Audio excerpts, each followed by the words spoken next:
ম্যাচটা ছিল মূলত পেশোয়ার জালমি ভার্সেস রাওয়ালপিন্ডিজের, তবে বাংলাদেশের দর্শকদের জন্য ম্যাচটা ছিল বাংলাদেশের দুই ক্রিকেটার শরীফুল ইসলাম এবং রিশাদ হোসেনের। এই দুই ক্রিকেটার কেমন পারফরমেন্স করেন, কার দল ম্যাচ জিতে, সেটা নিয়ে মূলত বেশি আগ্রহ ছিল বাংলাদেশের দর্শকদের, এবং বাংলাদেশের দর্শকরা নজর রাখতে চেয়েছিলেন এই দুই ক্রিকেটার বল হাতে কেমন করেন।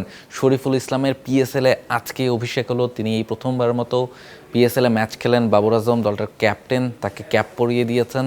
প্রথম মাঠে নেমে একেবারে খারাপ বোলিং কিন্তু করেনি। তার দলের অন্য বোলাররা যখন বেধড়ক পিটুনি খাচ্ছিলেন সেই সময় তিনি পাওয়ার প্লেতে 3টা ওভার বোলিং করেছেন এবং মোটামুটি কম রানে খরচ করেছেন অন্যদের তুলনায়। শেষ পর্যন্ত 4 ওভারে 31 রান তিনি খরচ করেছেন, যদিও কোনো উইকেট পাননি। তবে অন্য বোলারদের কথা চিন্তা করলে তার ইকোনমি রেটটাই কিন্তু সেকেন্ড বেস্ট ছিল। বসুন্ধরা টিস্যু, অশুদ্ধতার বিরুদ্ধে এক বিন্দুও ছাড় নয়। এবং তার দলের এগেনস্টে 215 রানের টার্গেট ছুড়ে দেওয়া হয়, এবং 215 রানের টার্গেটে যখন ব্যাটিং করতে নামে শরীফুলের দল পেশোয়ার জালমি, অনেকটাই মনে হচ্ছিল যে রাওয়ালপিন্ডিজি হয়তোবা ম্যাচে এগিয়ে আছে, এবং শরীফুলও ভালো বোলিং করেছিলেন। যদিও শুরুটা বেশ ভালো করেছিল পেশোয়ার জালমি, প্রথম 7 ওভারেই তারা 70 রান তুলে নেয়, এবং 8ম ওভারে রিশাদকে প্রথম বোলিংয়ে আনা হয় এবং সেখানে এসে তিনি মাত্র 5টা রান খরচ করেন, এবং সেটা কিন্তু ম্যাচের একটা বড় টার্নিং পয়েন্ট হয়ে যায়। যেহেতু রান কম আসে, পরের ওভারে চেস করতে গিয়ে বাবর আজম কিন্তু উইকেটটা হারিয়ে ফেলেন। প্রথম উইকেটের পতন হয় পেশোয়ার জালমির।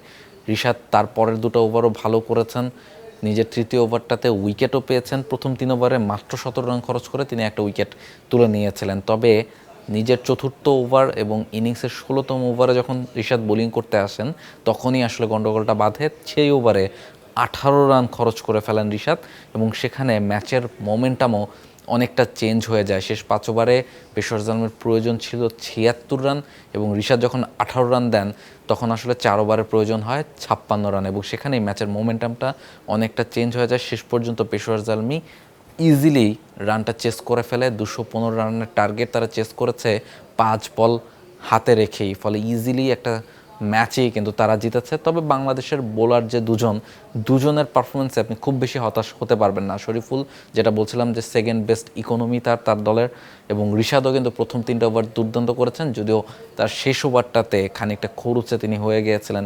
এছাড়া বেশ ভালো বোলিং করেছেন। এছাড়া সবাই জানে যে বিগ ব্যাশে কীভাবে তিনি পারফর্ম করে এসেছেন, কিংবা ফ্র্যাঞ্চাইজি লিগে তার পারফর্ম করার এক্সপিরিয়েন্সটা রয়েছে, ফলে নেক্সট ম্যাচগুলোতে হয়তো বা খুব ভালোভাবেই সেটা কাজে লাগাতে চাইবেন। আজকে রিশাদ এবং শরীফুলের এই লড়াইটা শরীফুল জিতলেও দেশের দর্শকরা নিশ্চয়ই এই দুই ক্রিকেটারের পারফরমেন্স বেশ ভালোভাবেই উপভোগ করেছেন। For more updates, subscribe to our YouTube channel and click on the bell icon. Follow us on Facebook and Instagram. Download T-Sports app to enjoy exciting games and highlights. Visit tsports.com.